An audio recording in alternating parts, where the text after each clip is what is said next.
Buenas tardes a todos los seguidores de semanaeconómica.com. Estamos aquí en Cerro Julio, Arequipa, con Luis Salazar, presidente de la Sociedad Nacional de Industrias, con quien vamos a conversar acerca de temas relacionados con los costos legales para la manufactura. Luis, entiendo que en la mañana la sociedad presentó alguna data, alguna información cuantitativa sobre las dificultades que enfrenta en general la empresa en el Perú. ¿Puedes explicarnos un poco al respecto? Sí, Gonzalo, ¿cómo estás? Encantado de estar con ustedes. Lo que hemos mirado nosotros estamos tratando de entender por qué es tan difícil, digamos, para las pequeñas empresas crecer, Dar el salto. dar el salto. Y hemos empezado a investigar por el lado tributario, por el lado laboral y por algunos otros temas, donde notamos que la legislación, con muy buena intención, pero con unos resultados que no necesariamente están dando los resultados que deberían dar, están complicando el crecimiento de las micro y pequeñas empresas. Cuando uno analiza el tema, por ejemplo, uno ve que una microempresa, que son las que están en el RUS, paga entre 20 y 600 soles de impuestos mensuales y con eso oleado y sacramentado el tema y ya no hace nada más. Cuando vemos cómo pasa hacia, por ejemplo, la pequeña empresa que está en el RER, tiene que llevar registro de ventas y registro de compras y de ahí no se preocupa más. Y paga 1.5% de las ventas como impuesto a la renta. Y ya cuando entramos a la mediana y a la gran empresa, aparece una serie de necesidades o de requisitos que tiene que cumplir que hacen que se necesite todo un aparato administrativo para poder llevarlo a cabo. Ese salto de pequeña a mediana empresa, muchas empresas no lo logran dar o no lo quieren dar. Porque otra cosa que empieza a pasar también es que empiezan a aumentar la cantidad de pequeñas empresas para evitar tener que entrar... Una especie de incentivo a la pequeñez, ¿no es cierto? Exactamente. Entonces, en vez de estar incentivando a las pequeñas empresas para que crezcan, estamos creándole barreras de crecimiento hacia la mediana y hacia la gran empresa. Lo que pasa es que sociológicamente está muy difundida esta idea de que la pequeña empresa está bien, pero la gran empresa está mal, porque la gran empresa tiene que tener pues mucho más cargas. Cuando en realidad lo que hay es empresa, no importa el tamaño. O sea, esa es al menos mi opinión. ¿Tú la compartes? Sí, yo coincido 100%. Y no solo eso, tú tienes, por ejemplo, si tú lo quieres ver desde el punto de vista de inclusión social o desde el punto de vista de empleos mejor remunerados con mejores, digamos, mejor calidad de vida para los trabajadores, la mediana y la gran empresa dan mucho mejor calidad de vida. Es más, los sueldos bajos están en la micro y la pequeña empresa. Entonces, estamos creando en general, como digo, con buena intención, porque lo que se quiere es, en principio, apoyar a la micro y a la pequeña empresa, pero estamos haciendo que se quede ahí y de paso estamos perjudicando a los trabajadores, que es en el fondo y lo que uno quisiera, digamos, en el fondo, que sea lo mejor para ellos, ¿no? Ahora, de esto en realidad hay mucha literatura económica. El tema más bien es qué hacemos con eso. Es decir, en el fondo la sociedad está proponiendo algún tipo de reforma. Sí, nosotros creemos que hay que suavizar el camino, digamos, los saltos son demasiado grandes. Probablemente hay que crear etapas intermedias que permitan a las pequeñas y medianas, perdón, a las micro y pequeñas empresas ir creciendo y sobrevivir en el intento. Yo creo que la filosofía que tenemos que manejar no es cómo hacemos para beneficiar a la micro y la pequeña empresa, sino cómo la hacemos crecer.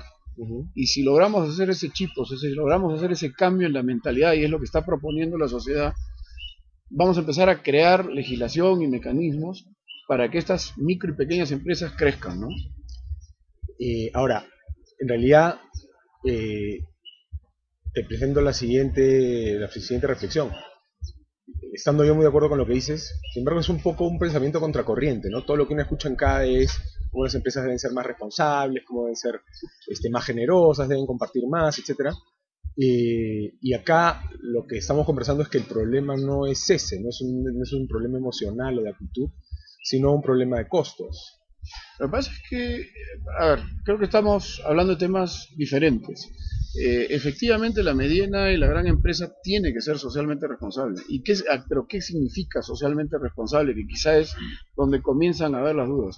No se trata de sustituir al Estado en lo que tiene que hacer el Estado, sino en velar por el mayor bienestar posible, digamos, para la gente que trabaja en la empresa y la comunidad en la cual participa. Y eso creo que, digamos, de eso no nos salvamos, eso se tiene que hacer y es así. Y no solamente debe ser un programa, sino que debe ser auténtico, o sea, debe ser un sentimiento de todo empresario. El empresario debe querer preocuparse por su comunidad y querer preocuparse por la gente que trabaja en su compañía, ¿no? Ahora, si pensamos en la propuesta que está detrás de esto, que es un poco reformar, digamos, los costos legales que tiene ahora la empresa, tanto a nivel tributario como laboral, y nos encontramos que estaríamos yendo un poco contracorriente de lo que está pasando en el país, ¿no? Así como en el país la economía está siendo contracíclica, digamos, mientras el mundo está en declive y el Perú está en crecimiento. Desde el punto de vista de políticas públicas, el mundo empieza a flexibilizar, tenemos el caso de México, en respuesta justamente a la crisis, pero en el Perú más bien tendemos a rigidizar, a poner mayor carga, ¿no? Entonces, la reciente reforma tributaria, por ejemplo, es un ejemplo, es una muestra de eso. Correcto, esas son las preocupaciones que tenemos. Y un riesgo que tenemos como país es verdad que nos está yendo muy bien.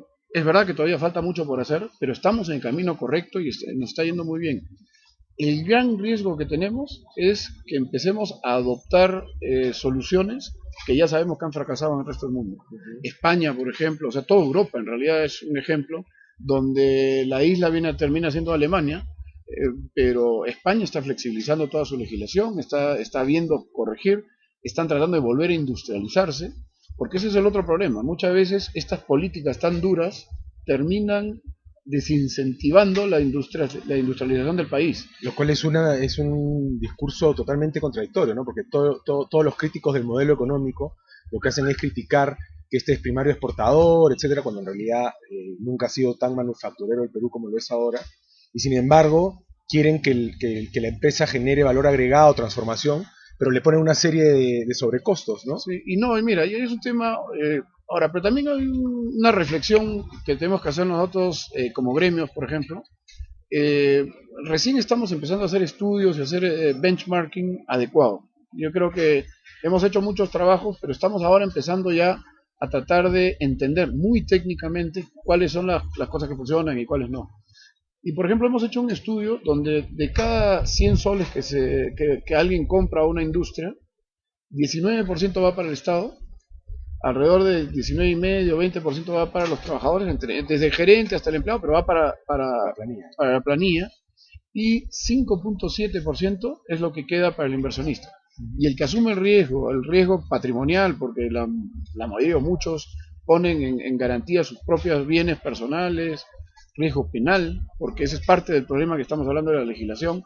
Por ejemplo, con la Ley de Seguridad y Salud del Trabajo, hay responsabilidad penal de los accionistas, hay responsabilidad penal de los directores, hay responsabilidad penal de los gerentes.